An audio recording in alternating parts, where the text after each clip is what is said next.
خداوند کے پاک اور زندگی بخش کلام مقدس میں سے پیدائش 7واں 8واں اور 9واں باب۔ اور خداوند نے نوح سے کہا کہ تو اپنے پورے خاندان کے ساتھ کشتی میں آ، کیونکہ میں نے تجھی کو اپنے سامنے اس زمانہ میں راست باز دیکھا ہے۔ کل پاک جانوروں میں سے 7 نر اور ان کی مادہ،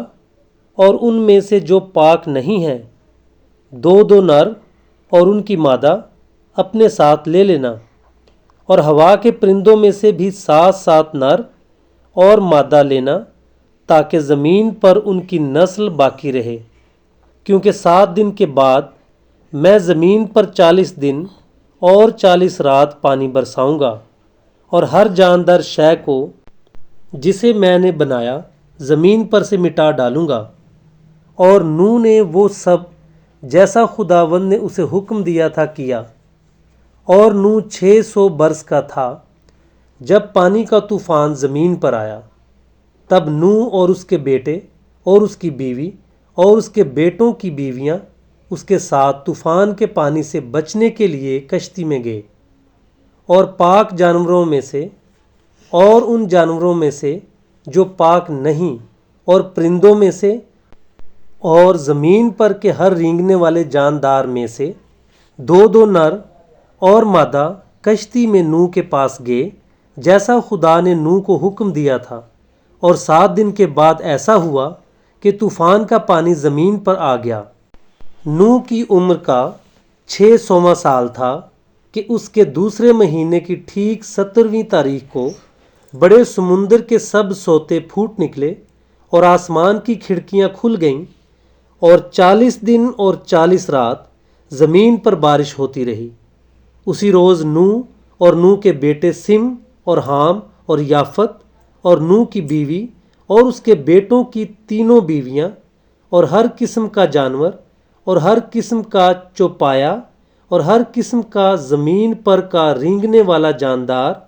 اور ہر قسم کا پرندہ اور ہر قسم کی چڑیا، یہ سب کشتی میں داخل ہوئے۔ اور جو زندگی کا دم رکھتے ہیں ان میں سے 2 کشتی میں نوح کے پاس آئے، اور جو اندر آئے وہ جیسا خدا نے اسے حکم دیا تھا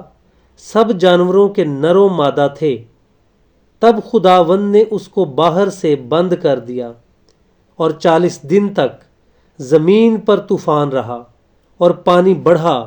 اور اس نے کشتی کو اوپر اٹھا دیا، سو کشتی زمین پر سے اٹھ گئی، اور پانی زمین پر چڑھتا ہی گیا اور بہت بڑا، اور کشتی پانی کے اوپر تیرتی رہی، اور پانی زمین پر بہت ہی زیادہ چڑھا، اور سب اونچے پہاڑ جو دنیا میں ہیں چھپ گئے۔ پانی ان سے 15 ہاتھ اور اوپر چڑھا، اور پہاڑ ڈوب گئے، اور سب جانور جو زمین پر چلتے تھے، پرندے اور چوپائے اور جنگلی جانور اور زمین پر کے سب رینگنے والے جاندار اور سب آدمی مر گئے،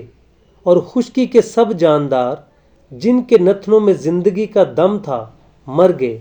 بلکہ ہر جاندار شے جو روئے زمین پر تھی مر مٹی۔ کیا انسان، کیا حیوان، کیا رینگنے والا جاندار، کیا ہوا کا پرندہ، یہ سب کے سب زمین پر سے مر مٹے۔ فقط ایک نوح باقی بچا،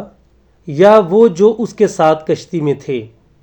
اور پانی زمین پر 150 دن تک چڑھتا رہا۔ پھر خدا نے نوح کو اور کل جانداروں اور کل چوپایوں کو جو اس کے ساتھ کشتی میں تھے یاد کیا، اور خدا نے زمین پر ایک ہوا چلائی،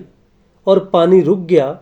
اور سمندر کے سوتے اور آسمان کے دریچے بند کیے گئے، اور آسمان سے جو بارش ہو رہی تھی تھم گئی، اور پانی زمین پر سے گھٹتے گھٹتے 150 دن کے بعد کم ہوا۔ اور 7ویں مہینے کی 17ویں تاریخ کو کشتی ارارات کے پہاڑوں پر ٹک گئی، اور پانی 10ویں مہینے تک برابر گھٹتا رہا، اور 10ویں مہینے کی پہلی تاریخ کو پہاڑوں کی چوٹیاں نظر آئیں۔ اور 40 دن کے بعد یوں ہوا کہ نوح نے کشتی کی کھڑکی جو اس نے بنائی تھی کھولی، اور اس نے ایک کوے کو اڑا دیا، سو وہ نکلا، اور جب تک کہ زمین پر سے پانی سوکھ نہ گیا ادھر ادھر پھرتا رہا۔ پھر اس نے ایک کبوتری اپنے پاس سے اڑا دی تاکہ دیکھے کہ زمین پر پانی گھٹا یا نہیں، پر کبوتری نے پنجہ ٹیکنے کی جگہ نہ پائی اور اس کے پاس کشتی کو لوٹ آئی، کیونکہ تمام روئے زمین پر پانی تھا۔ تب اس نے ہاتھ بڑھا کر اسے لے لیا اور اپنے پاس کشتی میں رکھا، اور 7 دن ٹھہر کر اس نے اس کبوتری کو پھر کشتی سے اڑا دیا، اور وہ کبوتری شام کے وقت اس کے پاس لوٹ آئی، اور دیکھا تو زیتون کی ایک تازہ پتی اس کی چونچ میں تھی۔ تب نوح نے معلوم کیا کہ پانی زمین پر سے کم ہو گیا، تب وہ 7 دن اور ٹھہرا۔ اس کے بعد پھر اس کبوتری کو اڑایا، پر وہ اس کے پاس پھر کبھی نہ لوٹی، اور 600 پہلے برس کے پہلے مہینے کی پہلی تاریخ کو یوں ہوا کہ زمین پر سے پانی سوکھ گیا، اور نوح نے کشتی کی چھت کھولی اور دیکھا کہ زمین کی سطح سوکھ گئی ہے، اور دوسرے مہینے کی 27ویں تاریخ کو زمین بالکل سوکھ گئی۔ تب خدا نے نوح سے کہا کہ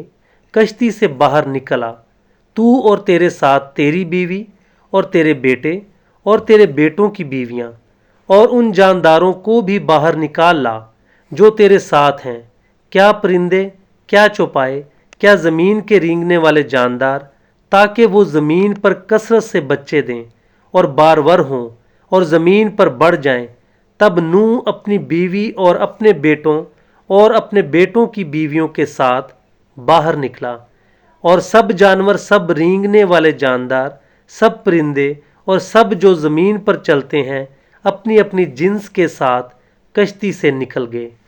تب نوح نے خداوند کے لیے ایک مذبح بنایا، اور سب پاک چوپایوں اور پاک پرندوں میں سے تھوڑے سے لے کر اس مذبح پر سوختنی قربانیاں چڑھائیں، اور خداوند نے ان کی راحت انگیز خوشبو لی، اور خداوند نے اپنے دل میں کہا کہ انسان کے سبب سے میں پھر کبھی زمین پر لعنت نہیں بھیجوں گا، کیونکہ انسان کے دل کا خیال لڑکپن سے برا ہے، اور نہ پھر سب جانداروں کو جیسا اب کیا ہے ماروں گا، بلکہ جب تک زمین قائم ہے بیج بونا اور فصل کاٹنا، سردی اور تپش، گرمی اور جاڑا، دن اور رات موقوف نہ ہوں گے۔ اور خدا نے نوح اور اس کے بیٹوں کو برکت دی، اور ان کو کہا کہ بارور ہو اور بڑھو اور زمین کو معمور کرو، اور زمین کے کل جانداروں اور ہوا کے کل پرندوں پر تمہاری دہشت اور تمہارا روب ہوگا۔ یہ اور تمام کیڑے جن سے زمین بھری پڑی ہے، اور سمندر کی کل مچھلیاں تمہارے ہاتھ میں کی گئیں، ہر چلتا پھرتا جاندار تمہارے کھانے کو ہوگا۔ ہری سبزی کی طرح میں نے سب کا سب تم کو دے دیا، مگر تم گوشت کے ساتھ خون کو جو اس کی جان ہے نہ کھانا۔ میں تمہارے خون کا بدلہ ضرور لوں گا، ہر جانور سے اس کا بدلہ لوں گا، آدمی کی جان کا بدلہ آدمی سے اور اس کے بھائی بند سے لوں گا۔ جو آدمی کا خون کرے اس کا خون آدمی سے ہوگا، کیونکہ خدا نے انسان کو اپنی صورت پر بنایا ہے۔ اور تم بارور ہو اور بڑھو اور زمین پر خوب اپنی نسل بڑھاؤ اور بہت زیادہ ہو جاؤ۔ اور خدا نے نوح اور اس کے بیٹوں سے کہا، دیکھو میں خود تم سے اور تمہارے بعد تمہاری نسل سے اور سب جانداروں سے جو تمہارے ساتھ ہیں، کیا پرندے، کیا چوپائے، کیا زمین کے جانور، یعنی زمین کے ان سب جانوروں کے بارے میں جو کشتی سے اترے عہد کرتا ہوں۔ میں اس عہد کو تمہارے ساتھ قائم رکھوں گا کہ سب جاندار طوفان کے پانی سے پھر ہلاک نہ ہوں گے، اور نہ کبھی زمین کو تباہ کرنے کے لیے پھر طوفان آئے گا۔ اور خدا نے کہا کہ جو عہد میں اپنے اور تمہارے درمیان اور سب جانداروں کے درمیان جو تمہارے ساتھ ہیں پشت در پشت ہمیشہ کے لیے کرتا ہوں، اس کا نشان یہ ہے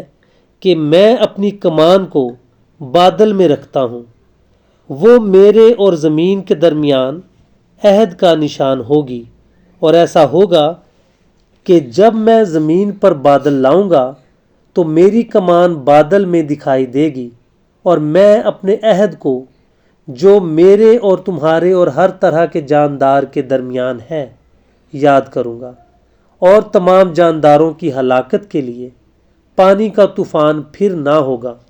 اور کمان بادل میں ہوگی، اور میں اس پر نگاہ کروں گا تاکہ اس ابدی عہد کو یاد کروں جو خدا کے اور زمین کے سب طرح کے جاندار کے درمیان ہے۔ پس خدا نے نوح سے کہا کہ یہ اس عہد کا نشان ہے جو میں اپنے اور زمین کے کل جانداروں کے درمیان قائم کرتا ہوں۔ نوح کے بیٹے جو کشتی سے نکلے سم، حام اور یافت تھے، اور حام کنعان کا باپ تھا۔ یہی تینوں نوح کے بیٹے تھے، اور انہی کی نسل ساری زمین پر پھیلی۔ اور نوح کاشتکاری کرنے لگا، اور اس نے ایک انگور کا باغ لگایا، اور اس نے اس کی مے پی، اور اسے نشہ آیا، اور وہ اپنے ڈیرے میں برہنہ ہو گیا۔ اور کنعان کے باپ حام نے اپنے باپ کو برہنہ دیکھا اور اپنے دونوں بھائیوں کو باہر آ کر خبر دی۔ تب سم اور یافت نے ایک کپڑا لیا اور اسے اپنے کندھوں پر دھرا، اور پیچھے کو الٹے چل کر گئے اور اپنے باپ کی برہنگی ڈھانکی، سو ان کے منہ الٹی طرف تھے، اور انہوں نے اپنے باپ کی برہنگی نہ دیکھی۔ جب نوح اپنی مے کے نشہ سے ہوش میں آیا تو جو اس کے چھوٹے بیٹے نے اس کے ساتھ کیا تھا اسے معلوم ہوا، اور اس نے کہا کہ کنعان ملعون ہو، وہ اپنے بھائیوں کے غلاموں کا غلام ہوگا۔ پھر کہا خداوند سم کا خدا مبارک ہو، اور کنعان سم کا غلام ہو۔ خدا یافت کو پھیلائے کہ وہ سم کے ڈیروں میں بسے، اور کنعان اس کا غلام ہو۔ اور طوفان کے بعد نوح 350 برس اور جیتا رہا، اور نوح کی کل عمر 950 برس کی ہوئی، تب اس نے وفات پائی۔